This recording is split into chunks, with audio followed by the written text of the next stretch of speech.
His children come vis-a-vis their grandfather and all that. And that was all fueled from Montecito. Well, that has all now gone sour. That's all now gone really bad for the Sussexes. Well, absolutely, but don't even believe that there were 5 options.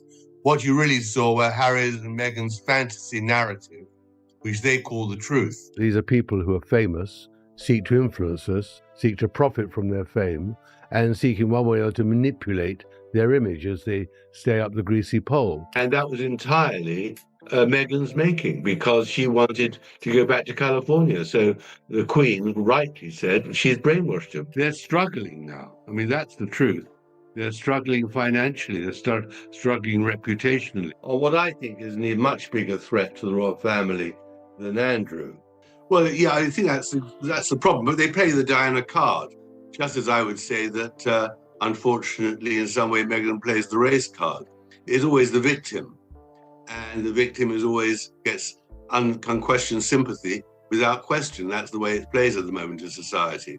5 years ago, people laughed when Tom Bower warned that this story wouldn't end the way many expected. Critics claimed he was exaggerating. Supporters dismissed his arguments, and Hollywood seemed ready to prove him completely wrong. But now, the headlines look very different. The blockbuster deals have faded away, the charity faces growing questions, major projects have slowed down, and the excitement that once surrounded them has become much quieter. Even the calls that once seemed non-stop reportedly aren't coming like they used to. Suddenly, Bower's old predictions are being looked at through a completely different lens. Now, Tom Bower isn't just repeating what he wrote before, he's making an even bigger claim, and it's far more dramatic than anything in either of his books. He's no longer saying they're simply facing a rough period or struggling to keep momentum. To be able to borrow a very indicative individual furrow and prove herself unique,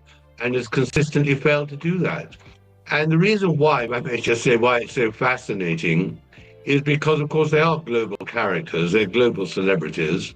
They've caused enormous damage to the royal. When I started the book starts in the cusp of their fame 5 years ago when they had the Netflix series, his book, the As Ever series, the Netflix series, everything. They thought they were going to be absolutely riding high, but the book chronicles their decline and their now desperation for money and for revalidation as royals. And they're in a very bad situation. And the book describes, I think, in gripping detail, how that descent has occurred. She couldn't find huge fame and fortune on her own accomplishments. Her problem is she has very limited talent. She isn't a great actress, to say the least. She doesn't actually come across as someone of great warmth when she's not acting. There's no mystery about her. She is just a hugely ambitious, grasping person. And I think that is, in the end, what brings her down. According to him, the entire plan has reached its end. So what changed? And why does he believe there's no real way back? The reasons he points to paint a picture that is much bigger than one failed project or one disappointing headline. 1. The Hollywood money never came. When they left, the plan was simple. Trade the palace for Hollywood, keep the fame, lose the rules, and let the studios pay for it. For a while, it looked like it might work. The Netflix deal, the Spotify deal, enormous numbers attached to both reported on both sides of the Atlantic. In 2020, there were serious people in Los Angeles who believed this couple would become a production empire. She would have been seen on a few times a year at various venues. Harry would have retained his popularity. People would flock to see him and listen to him, and she would have had a very comfortable life. But she thought she knew better. And there is something which is absolutely true in this world, that as you go up, many people are waiting to see how you come down. And she made some very, very poor strategic errors, thinking she could profit from the title without any consequence, without paying the dues. He's tarnished by losing a case which has cost them at least £50 million in costs. For Harry now, it's downhill faster than he can imagine. And I don't think he realized until today the trouble he's in, because this isn't just a defeat in a civil case. This is Harry being exposed as not telling the truth under oath. Then Spotify ended after a single season and 12 episodes. The Netflix relationship cooled into something far smaller than what had been announced, and the word that started following them around wasn't royal, it was grifters. Tom Bower saw it coming before anyone was willing to say it aloud. His verdict now is blunt. The Netflix series is finished. There's no great podcast. They don't generate any money. And he doesn't see where either of them goes from here. Here's the part Bower keeps returning to. Those deals were never just income. They were the proof that leaving had worked. The evidence that you could walk away from a 1,000-year-old institution and land somewhere better. When the deals collapsed, the evidence collapsed with them. But the money drying up isn't the expensive part. Of course, it's been hugely damaging, and the popularity of the royal family has fallen because of Meghan and Harry's antics. So I think the king right now, his best bet would be to distance himself completely, make it clear to Harry that the Sussexes are not welcome at all in Britain for a very, very long time. And Harry just will have to reflect how he's going to reorganize the next few tens of years of his life. We're now talking about an international sports competition, which is very, very worthwhile, which of course has fallen into the clutches of Meghan, because she exploits it mercilessly to promote herself and her clothes. And the moment she leaves the venue, whether it's Vancouver or Düsseldorf or whatever, the interest in the games falls to zilch. And of course, she hoped to do exactly the same in Birmingham in July. That's what Harry asked the king to facilitate. That comes at number 3. 2. Nothing to sell but themselves. Every entertainer eventually gets asked the same question. What else have you got? Tom Bower's answer is the harshest thing he says in the entire interview. There was never anything underneath. No writing, no producing, no craft that existed independently of the name they were born with or married into. Just the story of leaving, told again and again in a slightly different format each time. You can sell that story once, maybe twice. Oprah was the first sale, Spare was the second, Netflix was the third. By the fourth telling, the audience already knew the ending. According to Tom Bower, the biggest issue was never just bad luck or poor timing. He argues it came from a mix of limited original creative ability and an inflated belief that success would naturally follow because of who they were. In his view, that combination creates one of the toughest obstacles anyone can face in Hollywood. You know, you start looking into it and you're like, hey, what the heck is going on here? You know, those 535 competitors had to pay their own way. They had to pay their own housing for the games. They had to pay for their own equipment. And Harry and Meghan got a really nice vacation out of it with lots of adorational speeches and clapping and crowds gathered for them. So it was really odd. But I do think that people are starting to cotton on. Again, when we look at the numbers of corporate sponsors lining up for Birmingham, there really aren't that many, and we don't know who they are. Absolutely. I mean, the cost of living for them is enormous. I mean, the security alone, which they feel they need, must cost between $1.5 and $2 million a year. The upkeep of their home and their staff must cost at least another $2 million. And then there's the rest. So I think that they're running out of money. I mean, I've conservatively put their annual expenditure at $3 million. But for that, they'd have to earn $4 or $5 million.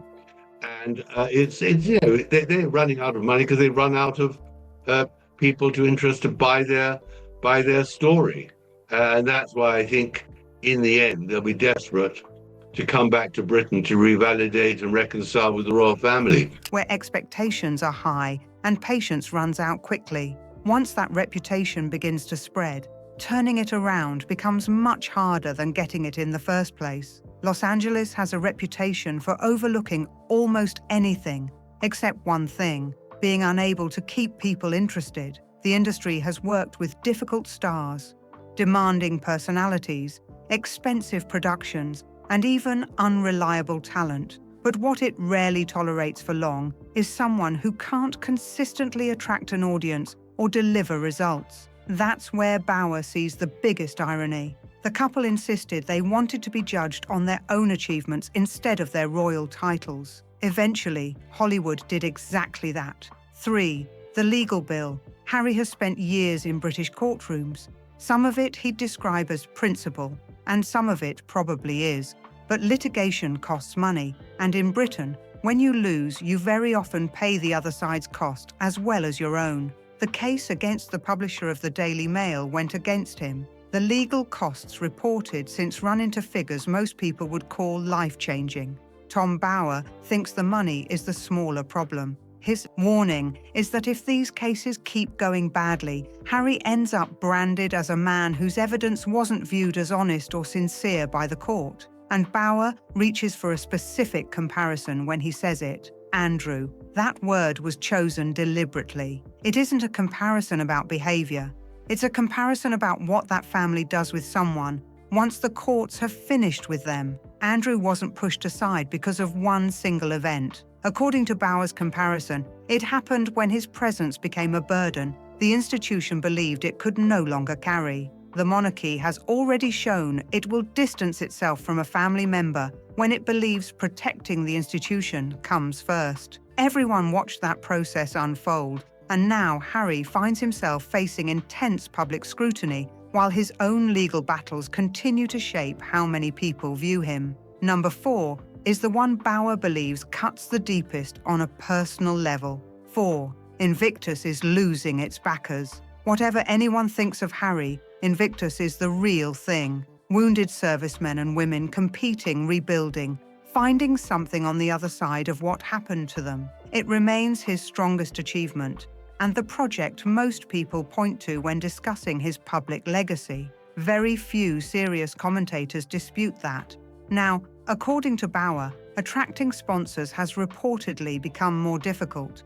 His explanation is straightforward because corporate investment is usually driven by practical decisions rather than emotion. A sponsor signs a check for goodwill. That's the entire transaction. According to Tom Bower, corporate support can disappear much faster than it arrives. A company may proudly attach its name to a public figure when the headlines are positive, but the calculation can shift almost overnight once controversy starts overshadowing the message. Businesses are usually focused on protecting their reputation, and when the attention becomes more difficult than beneficial, they often make their decision without creating even more publicity around it. The moment the goodwill becomes complicated, the moment a company's logo sits beside a name that constantly sparks debate, everything changes. Most corporations don't hold a press conference or release a dramatic statement explaining why they're leaving. They simply choose not to renew the agreement, let the contract expire, and quietly move on. According to Bower, that silent approach appears to be exactly what's happening here. Bower describes the games approaching with sponsors pulling away and not enough money available to stage the event properly. The athletes never did anything wrong. They're carrying the cost of a reputation problem that was never theirs. 5. Montecito doesn't come cheap. A house like theirs isn't a purchase, it's a subscription. Security, staff, grounds, insurance, maintenance, California property taxes that would cover an average mortgage twice over. The running costs alone would drain most fortunes inside a decade before anyone in the household buys a single thing. Tom Bower makes one observation about that house that tells you more than any figure could. He points out it's almost unheard of to buy in Montecito and simply move in. In that neighborhood, people often purchase a property and then reportedly spend another $7 million remodeling it because that's considered normal at that level. They moved in. Forget the interior decoration and Bower's rather unkind opinion of it. Notice what he's actually saying underneath. In Montecito, moving straight in without making major changes is, according to Bower, something that can suggest financial limits rather than unlimited resources. Against those ongoing expenses, he questions what income is consistently coming in. Speaking fees, a handful of endorsements. Bower doesn't believe the numbers add up over the long term, And from his perspective, that leads directly to what he believes they're hoping to achieve next. Number 6, the return that can't happen. Tom Bower believes they're trying to come back, not to royal duties, but to royal proximity, close enough to appear at major events, close enough to be photographed with the right people, close enough to regain the attention and influence that once came naturally. According to Bower, there is only one price attached to that door: an apology. And he is emphatic that it will never happen. They're not apologizing, he says. They've shown no contrition whatsoever for what they've done over the last 5 years. Here's the trap, as Bower sees it, and he believes it's almost impossible to escape. An apology would also mean admitting Oprah was wrong, admitting Spare was wrong. According to Tom Bower, the biggest obstacle isn't simply saying sorry, it's everything that would come after it. In his view, an apology would force a complete rewrite of the story that has defined the past several years. It wouldn't just be a personal admission. It would reshape the entire public narrative they have defended since stepping away from royal life, making it one of the most difficult decisions they could ever face. It admits that 5 years of grievance, 5 years of telling the world they were the wronged party, was a mistake from the beginning. An apology doesn't just cost them pride. It costs them the entire story they've been presenting since 2020. According to Bower, it would also validate many of the arguments their strongest critics have been making throughout that period. He believes they cannot pay that price, which is why he doesn't expect that door to open anytime soon. 7. Archewell's paperwork problem. The foundation launched with real ambition. Then the state of California declared it delinquent, not in good standing, and temporarily not permitted to raise or spend money as a charity, which is essentially everything a charitable foundation exists to do. In fairness, and this matters, the cause was administrative, fees filed incorrectly. Reportedly, nobody there knew until the delinquency notice landed. It was later corrected, but Tom Bower's argument was never really about the paperwork itself. His focus is on what the paperwork allegedly revealed. In his view, the foundation gradually became more centered on public image than long-term operational strength, and he argues that this affected its credibility in ways that are difficult to reverse, because a serious foundation, properly staffed, does not lose its legal standing in its home state simply because required filings were missed. Bower argues that organizations with experienced administrative teams usually have systems in place to prevent that from happening. According to his interpretation, moments like this suggest that launching the organization received more attention than building the day-to-day structure needed to support it over time. He believes many donors noticed that distinction. Bower says donors always notice. 8. He lost Centre Bail. Centre Bail was Harry's charity in the truest sense, founded in his mother's memory and focused on supporting children and young people in Lesotho affected by HIV. It represented nearly 2 decades of involvement, beginning when he was still a very young adult. He is no longer part of it. His departure came alongside a public dispute involving the chair and the board. It became a highly public disagreement, with accusations reportedly traveling in both directions and much of the conflict unfolding in the media. It was far from a smooth or quiet departure. Setting aside who was right or wrong, Bower argues that the larger issue goes beyond the individual dispute itself. What's left when you strip away the details, he says, is a broader pattern. Centre Bail, then the Invictus sponsors, then the Archewell donors, 3 organizations, different countries, different leadership teams. Yet Bower points to one common thread running through all of them. His conclusion is that Harry's public value has steadily declined, and that some organizations which once welcomed his association are now reportedly deciding they'd rather move in another direction. Number 9 is the one the family itself decided. 9. The bridges are gone. Family rifts usually heal. Someone falls ill, someone has a baby. Time softens old disagreements, emotions settle, and many families eventually find a way to sit around the same table once again. According to Tom Bower, some moments leave a mark that time alone can't erase. In his view, there are certain decisions that permanently change relationships, no matter how many years pass afterward. Once words are published, read around the world, and preserved in print, they become part of the story forever. That's why he believes this chapter is unlike an ordinary family disagreement that eventually fades away. Tom Bower doesn't believe this one wears down. Spare was a book with a brother in it, described in detail in print permanently. There is no version of the future in which that book is unpublished, and no conversation between those two men that doesn't have it sitting in the room. William has never responded, not once, publicly in any form, and within that family, Bower argues that silence should not automatically be mistaken for the absence of emotion. It's a decision. Bower's summary is that it became the royal family versus the Sussexes, and that the royal family ultimately came out in the stronger position. But listen to what he says immediately afterward, because this is where his view differs from those simply celebrating the outcome. Nobody won. A public conflict involving a king's two sons is, in Bower's view, damaging for the institution, regardless of who appears to come out ahead. The monarchy may have weathered the storm, but he believes it paid a price in doing so. He isn't treating it as a victory. He's measuring what the institution lost along the way. Privacy was the wrong word. They left for privacy. That was the stated reason presented to the world and repeated in interview after interview. What followed was a global television interview watched by tens of millions, a documentary series, a best-selling memoir, and years of additional interviews discussing the challenges they continued to face. Tom Bower's assessment is straightforward. He argues they reportedly moved to California seeking privacy and distance from royal life.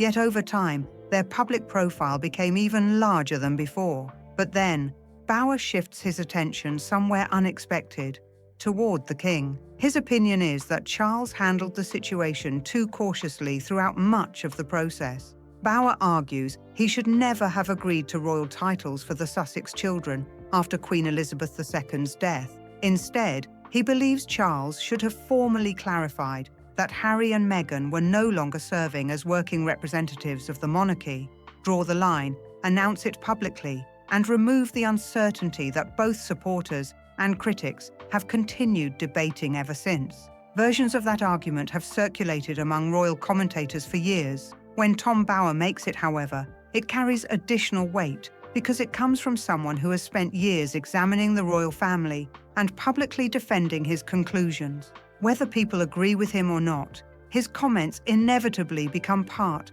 of the wider discussion the palace cannot easily ignore. 11. The palace stopped answering. For years, the cycle remained predictable. A Sussex claim, a palace response, another week of headlines, and the story continued gathering attention. Then, Charles and William reportedly changed their approach.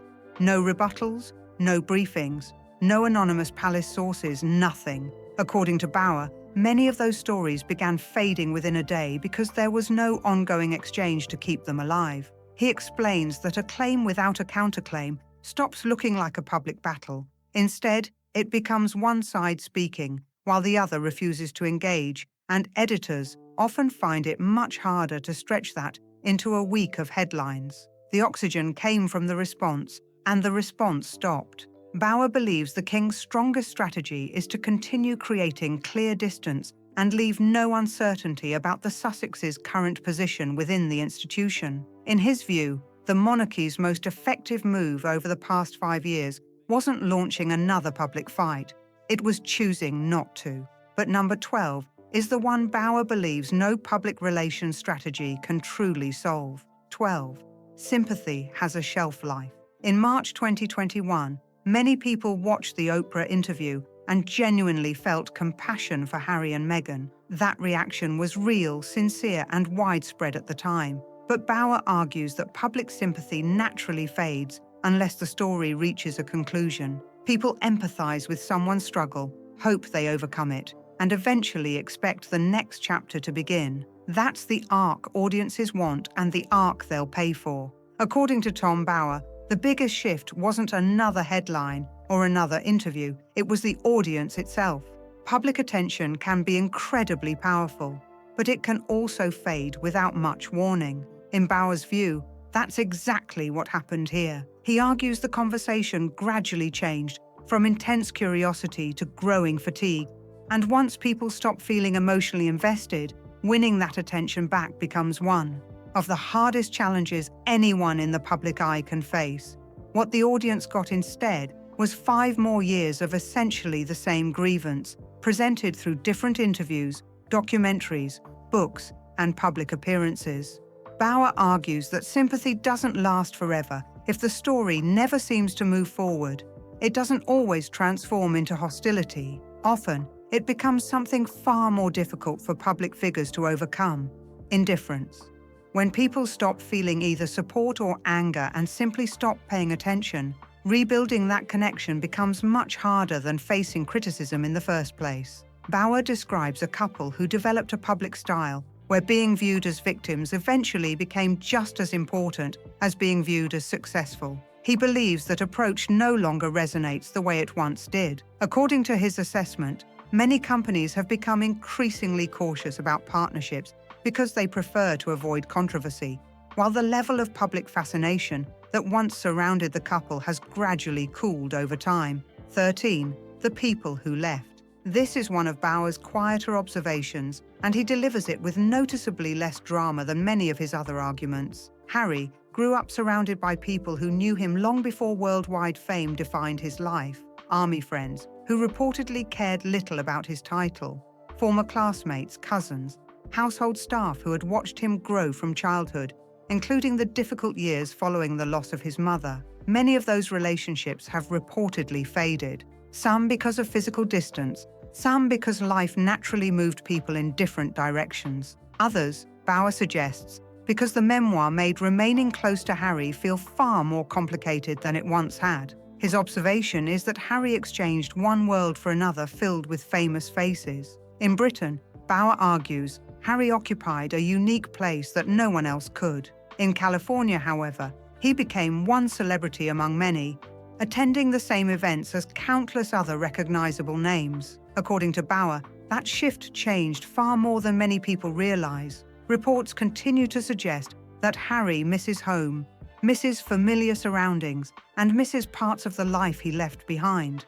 Some reports have also claimed he misses being closer to family. Whether every report is accurate or not, Bauer believes the sense of isolation inside such a large home has become an important part of the story. Regardless of personal opinions about Harry, the image he describes is striking. A 41-year-old man living roughly 5,000 miles away from nearly everyone who knew him before global fame reshaped his life. 14. Every move draws fire. There was a time when a Sussex announcement simply became another major news story.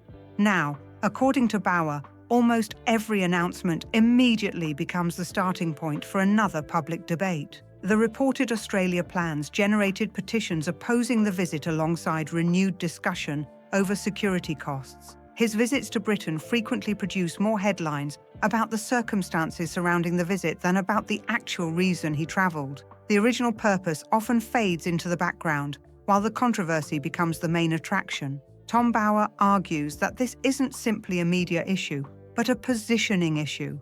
Once public reaction grows larger than the event itself, almost every announcement risks being overshadowed before it has a chance to stand on its own. He uses the word hypocrisy to describe what he believes sits underneath much of the criticism, arguing that Harry and Meghan regularly encourage certain standards while critics continue pointing back to their own actions, discussed extensively throughout his books. He calls it a gripping narrative and a roller coaster, which he believes explains why people continue following every new development. But Bauer is equally clear that in his opinion, many of the consequences they're facing are the result of their own decisions. That leads directly to number 15, the point he believes nobody truly expected. 15. The monarchy was fine without them. Here is the outcome that surprised many observers back in January 2020.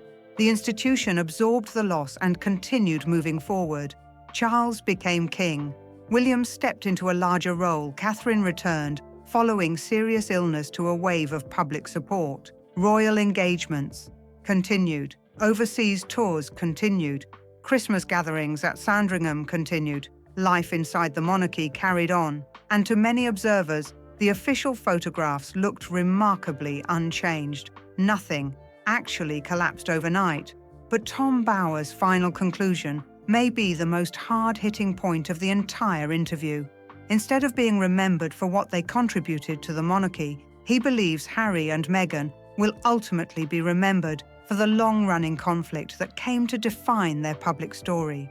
According to Bower, that's the legacy people are most likely to remember. Beneath that conclusion sits the central argument he has been making across 5 years and 2 books. Bower believes Harry's greatest asset was always the simple fact that he was Prince Harry. That title opened nearly every important door throughout his life, including opportunities in California. His argument is that without that royal identity, Harry has struggled to establish a separate public image. So that's where he believes things stand now. Too far outside to be royal, yet still too closely tied to it to completely reinvent everything. Tom Bower believes the next decade is unlikely to change unless one major step happens, and he doesn't think it ever will. What do you think? If Harry and Meghan returned to Britain tomorrow and offered a sincere public apology, would people give them another chance, or is it simply too late? Share your thoughts in the comments below. And if you enjoyed this video, don't forget to like, subscribe, and turn on notifications so you won't miss the next one.